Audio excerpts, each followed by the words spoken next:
আসসালামু আলাইকুম। আশা করি সবাই ভালো আছো, সুস্থ আছো। আজকে একাডেমিক ইংলিশের অর্থাৎ HSC English final revision for HSC ২৬ তোমাদের জন্য আরেকটা ক্লাস ন্যারেশনের। তো ন্যারেশন টপিকটা আসলে খুবই ইজি অ্যান্ড সবাই পারো। তারপরও কয়েকটা কোয়েশ্চেন সলভ করানোর জন্যই ক্লাসটা অ্যান্ড একটু প্যাটার্নটা দেখা প্লাস ইজিলি কিভাবে সলভ করা যায় সবকিছুর জন্য আজকের ক্লাসটা। তো চলো আমরা শুরু করি। তো ১ম দেখো কুমিল্লা বোর্ড ২৫ এর একটা প্রশ্ন এখানে নিয়ে আসছি। তো ন্যারেশনের ক্ষেত্রে ১ম এ পুরোটা একবার পড়ে নিবা। পড়ে কোন স্পিচটা কার এটা বুঝার চেষ্টা করবা। না হলে কিন্তু পুরো ন্যারেশনের অর্থ উল্টাপাল্টা হয়ে যাবে এবং মার্কসও একদম উল্টাপাল্টা হয়ে যাবে। তো দেখো, "oh my lord, do not kill the child," said the woman. একজন মহিলা বলতেছে যে, "আমার বাচ্চাটাকে হত্যা করো না।" তো এখানে মাই লর্ড বলে সম্বোধন করছে রাজাকে বা তার উচ্চপদস্থ কাউকে। "লেট হার হ্যাভ ইট," তাকে বাচ্চাটা দিয়ে দাও।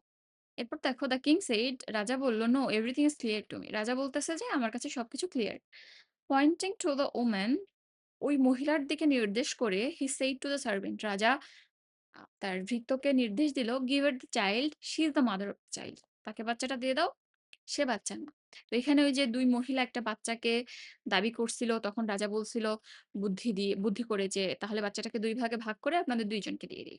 তখন যে প্রকৃত মা, সে বলছিল সেখান থেকে শুরু, "do not kill the child," বাচ্চাটাকে মাইরেন না, "লেট হার হ্যাভ ইট," ওই মহিলাকে ওনাকে দিয়ে দেন। তাহলে এই ২ টা স্টেটমেন্টই ওই মহিলার যে কিনা বাচ্চার প্রকৃত মা। ঠিক আছে? নিজের বাচ্চা, তাহলে সে কিন্তু চাচ্ছে না বাচ্চাটা মারা যাক। সে বেঁচে থাক অন্তত। আর যে মা না, সে কিন্তু বলছিল, "ওকে, তাইলে কেটে-কুটে ২ জনকে ভাগ করে দিবেন।" হিলারিয়াস। তো এখানে পরের স্টেটমেন্টে রাজার বোঝাই যাচ্ছে। রাজা বলতেছে, "সবকিছু আমার কাছে ক্লিয়ার," এবং সেই যে আসল মা তাকে নির্দেশ করে ভৃত্যকে বলল যে, "বাচ্চাটা ওকে দিয়ে দাও।" ওই বাচ্চাটার প্রকৃত মা। ওকে। এখন আসো আমরা এটাকে ইনডাইরেক্ট করি। তো ১ম এ যেটা বললাম, এই যে মাই লর্ড হিসেবে কাকে অ্যাড্রেস করছে? রাজাকে। So addressing the king as her Lord, এটা দিয়ে আমরা শুরু করব। তাইলে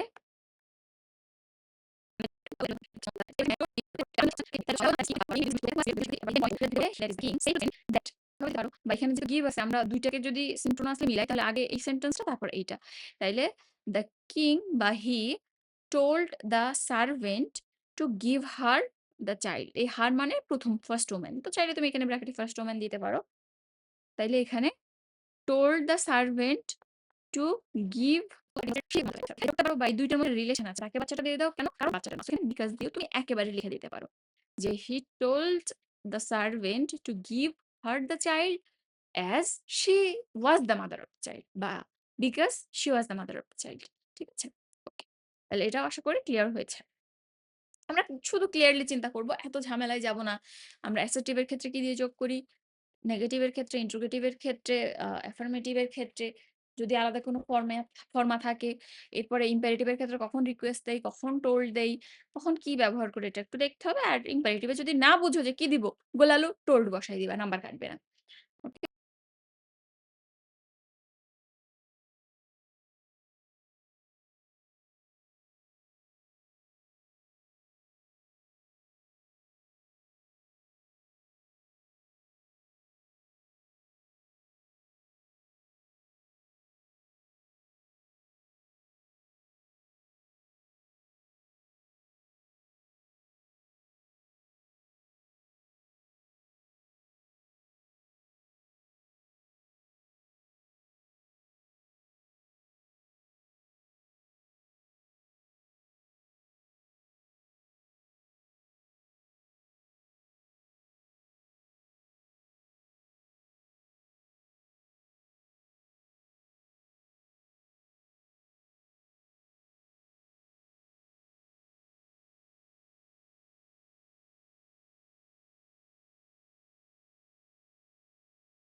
এই জিনিসগুলো একটু দেখবা। আচ্ছা, এখানে উত্তর দেয়া আছে। যারা আনসার চাও তারা আমার টেলিগ্রাম চ্যানেলের লিংক দেয়া আছে। এখানে জয়েন করো। তোমাদের ওখানে সব ফাইল পেয়ে যাবা। আচ্ছা। এরপর আসো এই প্যাসেজটা একটু দেখো। What kind of stories did এসব টেল? এসব বলতে এখানে উচ্চারণটা ইসব হবে। এরকম। ওকে? তারপরে ফেবল এরপরে দেখো মিসেস আমিন বলল। এরপরে আবার জিজ্ঞেস করতেছে, "do you know what fables are?" Mrs আমিনই জিজ্ঞেস করতেছে যে, "তুমি কি জানো ফেবলস কি?" ওকে। তারপরে আবার মিস্টার আনোয়ার দেখো রিপ্লাই করতেছে যে, "নো, সে জানে না।"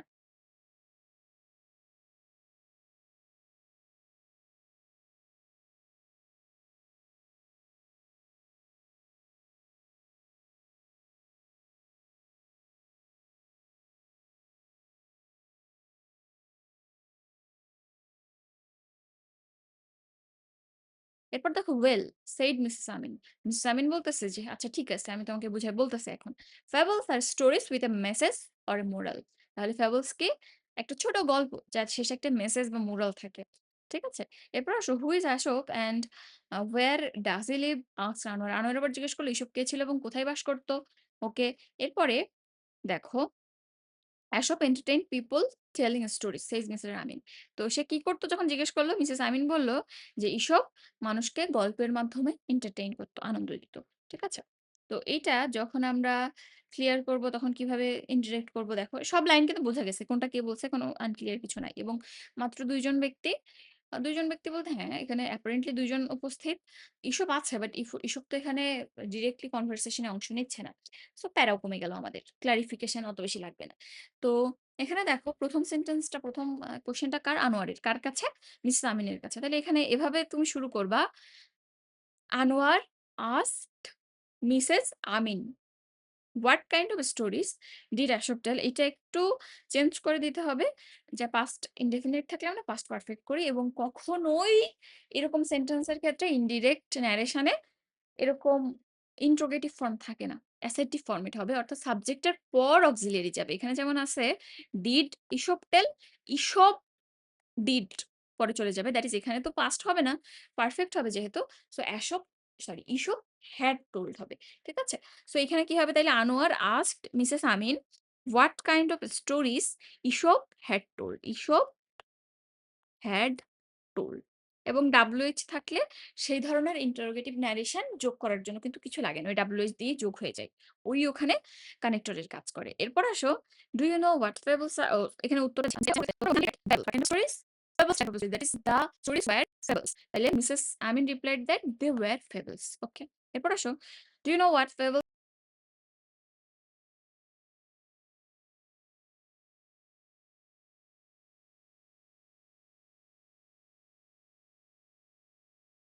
আর? এরপর আবার মিসেস আমিন জিজ্ঞেস করছে। তো এখানে আমরা এভাবে লিখব, মিসেস আমিন বা শি আস্কড হিম হোয়াট এখানে ইন্টারোগেটিভ সেন্টেন্স WH না থাকলে আমরা ইফ দিয়ে যুক্ত করি। তাইলে if Mrs Amin asked if এই ইউটাকে ইউটা হচ্ছে Anwar. If he knew what fables were. তাইলে এখানটাতে আমরা এভাবে লিখতে পারি কিন্তু এখানে কিন্তু ওয়্যার লিখো না, আরই লিখবা। বিকজ ফেবলস যে জিনিসটা আনোয়ার থাকবে না, আমিন থাকবে না। ফেবলস সারা জীবন দুনিয়াতে বর্তমান থাকবে। সো এটা প্রেজেন্ট এ লিখতে হবে। ঠিক আছে? ওকে এরপর দেখো রিপ্লাই তো আমি রিপ্লাই ইন দ্য নেগেটিভ। এটা বললেই হচ্ছে। এরপর আসবো আ এরপর মিসেস আমিন বলছে, "ওয়েল আচ্ছা ঠিক আছে। এখন বুঝাবে সে যে এই ফেবলস জিনিসটা আসলে কি?" তারপরে আ রিয়ালাইজিং দ্যাট মিসেস আমিন এখন বুঝাইলো। তাইলে এখানে রিয়ালাইজিং দ্যাট টা একটু লিখতে পারো। লিখলে একটু ভালো দেখা যায়। তাইলে রিয়ালাইজিং দ্যাট এই ওয়েল দিয়ে সে রিয়ালাইজ করেছে আসলে ওয়েল আচ্ছা ঠিক আছে। তাইলে রিয়ালাইজিং দ্যাট বা considering that Mrs Amin continued saying বা মিসেস আমিন অ্যাডেড দ্যাট বা মিসেস আমিন রিপ্লাইড দ্যাট বা Mrs Amin also told that যেটা ইচ্ছা দিবা। টোল্ড দ্যাট ফেবলস এটাও প্রেজেন্ট এও হবে যেহেতু ফেবলস সারা জীবন দুনিয়ায় থাকবে। ফেবলস রিপ্লাইড দ্যাট দিয়ে যুক্ত করবা। That fables are stories with a message or a moral. Okay? এরপরে দেখো আবার আনোয়ার জিজ্ঞেস করছে, "who is Aesop and where does he live?" তো এইখানটাতে অবশ্যই এটাকে পাস্ট করতে হবে বিকজ ইসব কিন্তু সারা জীবন থাকবে না তার গল্প থাকলেও। তাইলে আনোয়ার আবার জিজ্ঞেস করতেছে। আনোয়ার again asked who এসব was. তাইলে এখানটাতে যেহেতু আমরা ইন্টারোগেটিভ রাখবো না, তাইলে হু ইসোপ ওয়াজ অ্যান্ড হোয়ার ডাজটা কি হয়ে যাবে? পরে চলে যাবে। হোয়ার হি এটা প্রেজেন্ট ইনডেফিনাইট আছে, পাস্টে চলে যাবে। হোয়ার হি লিভড। এটা কিন্তু বারবার বলতেছি ইন্টারোগেটিভ সেন্টেন্সের ফরমেট কখনোই ইনডাইরেক্ট ন্যারেশনে ব্যবহৃত হয় না। দ্যাট ইজ সাবজেক্টের আগে কখনো এরকম অক্সিলারি থাকে না। ওইটা ইন্টারোগেটিভ এর ফরমেট। সবসময় সাবজেক্টের পর যাবে অক্সিলারিটা। ঠিক আছে? এরপর আসো Aesop entertain people telling stories. Mrs Amin reply করছে। সো এখানে আমরা বলতে পারি ইন রিপ্লাই, পরবর্তীতে in reply Mrs Amin said that এসব entertained people এটা একটু চেঞ্জ করে দিতে হবে। কারণ এসব তো মারা যাবে তার গল্প থাকলেও। সো পাস্ট ইনডেফিনাইট আছে, পাস্ট পারফেক্ট হবে। এসব had entertained people telling stories ঠিক আছে? তাহলে এই। এখানে আসলে ঝামেলার তেমন কিছু নাই। এবার আসো আমরা পরেরটা একটু দেখি। এটা রাজশাহী বোর্ড ২৪ এ আসছে, চট্টগ্রাম বোর্ড ১৬ তে আসছে। আসলে ন্যারেশনটা ধরা বাঁধা ওরকম কোনো নিয়ম নাই। জাস্ট বেসিক কিছু নিয়ম এবং এই বেসিক নিয়মের বাইরে ২-১ টা জিনিস হয়তো একটু চেঞ্জ করতে হয়। কোথাও একটু সৌন্দর্যের জন্য কোথাও এডেড দিতে হয়, কোথাও ফার্দার মোর দিতে হয়, কোথাও ইন অ্যাডিশন দিতে হয়। এরকম তুমি তোমার মতো করে তোমার সৌন্দর্যটা বজায় রাখবা। ঠিক আছে? এরপর আসো "Why are your children crying, my daughter?" বুঝতে পারছো এটা কোন গল্প? তোমার বাচ্চাগুলো কেন কাঁদছে? মেয়ে বলে সম্বোধন করে তাকে বলতেছে, "They have been starving." তারা উপোস করছে অনেকদিন ধরে। অনাহারি আছে। said the woman মহিলা বলল। "Have you none else in the world?" তোমার কি দুনিয়ায় কেউ নাই? "My husband died some months ago." মহিলা উত্তর দিচ্ছে, "আমার স্বামী কিছুদিন আগে মারা গিয়েছে." "He left them neither money nor any property." সে তাদের জন্য কোনো সম্পত্তিও রেখে যায় নাই, কোনো সম্পদও রেখে যায় নাই, কোনো অর্থ রেখে যায় নাই। So they are in great distress. তারা খুব দুঃখ দুর্দশার মধ্য দিয়ে যাচ্ছে। They have to starve sometimes. তাদেরকে কখনো, কখনো অনাহারী হয়ে থাকতে হয়। What a pity it is, said the Caliph. খলিফা বলল যে, "কি দুঃখ।" তাহলে এই যে খলিফা আবু বকর নাকি উমর? যে রাত্রের আঁধারে বিভিন্ন জায়গায় ঘুরে, ঘুরে দেখতো সবার কি অবস্থা, আমজনতার খবর নিত। সেই গল্পটাই কিন্তু। ঠিক আছে? সো এখানে একদম শুরু থেকে সব স্টেটমেন্ট ক্লিয়ার। ২ জন কথা বলতেছে এবং অনলি ২ জনই প্রেজেন্ট আছে। সো সব স্টেটমেন্ট এখানে ক্লিয়ার। ওকে তাহলে শুরু করো এখানে my daughter addressing the woman as his daughter. Addressing আমি লিখতেছি না। Addressing the woman as his daughter, the caliph asked why her children, ইয়োরটা হার হয়ে যাবে। Why her children were crying, কেন তার বাচ্চারা কান্নাকাটি করতেছে জিজ্ঞেস করলো। They have been starving said the women.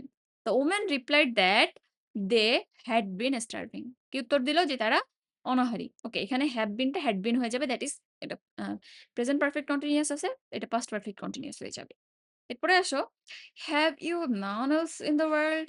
The caliph again asked that বা এগেইন আস্কড ইফ দে, এখানে ইউটাকে দিয়ে দিলেই বেস্ট হয়। Uh if they had none in the world এটা দিলে বেস্ট হয়, হ্যাঁ? এখানে অন্য জিনিসও দেয়া যায়। বাট এখানে বাচ্চা অ্যান্ড মা সবাইকে একসাথে বুঝাচ্ছে। সো এখানে হচ্ছে দে দিলে হয়। বাট তুমি চাইলে এখানে শিও দিতে পারো। If she had none in the world, তার কি কেউ নাই? বা তোমাদের কি কেউ নাই? এটাও জিজ্ঞেস করতে পারে। ইউ দিয়ে তো তুমি এবং তোমরা ২ টাই বুঝাই। ঠিক আছে? সো শিও হবে, দেও হবে। এরপর আসো, মাই হাসব্যান্ড ডাইড সাম মান্থস অ্যাগো। জিজ্ঞেস করলো, এরপর তো মহিলা রিপ্লাই দিচ্ছে। She replied that her husband died, এটা পাস্ট ইনডিফিনিট আছে, হ্যাড ডাইড হবে। Had died some months ago. She left them neither property নর এনি নিদার মানি নর any property. She added that he had left them neither মানি নর any property. Just এটা past indefinite আছে, had left দিলে past perfect হয়ে যাবে। এরপর হচ্ছে so they are in great distress. তারপরে তুমি এভাবে এড করতে পারো ওইখানে শেষ করে দিয়ে neither money nor property and for this they are in great distress। হ্যাঁ? they are in হবে না তো they were in হবে। ঠিক আছে? they were in great distress। এরপরে আসো they have to starve sometimes। she added that এখানে তুমি লিখো she also added that they had to starve sometimes। এখানে have to আছে, have to টা had to হয়ে যাবে। they have to starve sometimes। এরপরে খলিফা দুঃখ প্রকাশ করে exclamatory sentence এ বলতেছে what a pity it is। that is the caliph exclaimed with sorrow that it was a great pity। ঠিক আছে? it was a great pity, pity মানে দুঃখ। এটা কিন্তু নাউন। সো তোমরা জানো নাউনের সাথে সবসময় গ্রেট বসে আর অ্যাডজেক্টিভ এর সাথে সবসময় ভেরি বসে। ঠিক আছে? সো এখানে ছিল পিটি একটা নাউন। সো আমরা গ্রেড বসাইলাম। আবার ফুল হইলেও গ্রেড বসাইতাম। বাট ফুলিশ, বিউটিফুল এই জিনিসগুলো থাকলে আমরা ভেরি বসাইতাম। ঠিক আছে? তো বেসিক্যালি ন্যারেশন এই টাইপেরই। এখান থেকে খুব ডিটেইলস এ যে খুব হাবিজাবি আসেও না, খুব ঝামেলাও হয় না। সো একটু দেখে নিবা, প্র্যাকটিস করবা। তাহলে ভালো করতে পারবা। অ্যান্ড যেকোনো এক্সামের ক্ষেত্রে বিশেষ করে এরকম বোর্ড এক্সামের ক্ষেত্রে টেস্ট পেপার সলভ সবথেকে ইম্পোর্টেন্ট। সো টেস্ট পেপার ধরে বসো। ২ ঘন্টা ধৈর্য ধরে বসে ২০ টা কোয়েশ্চেন সলভ করো।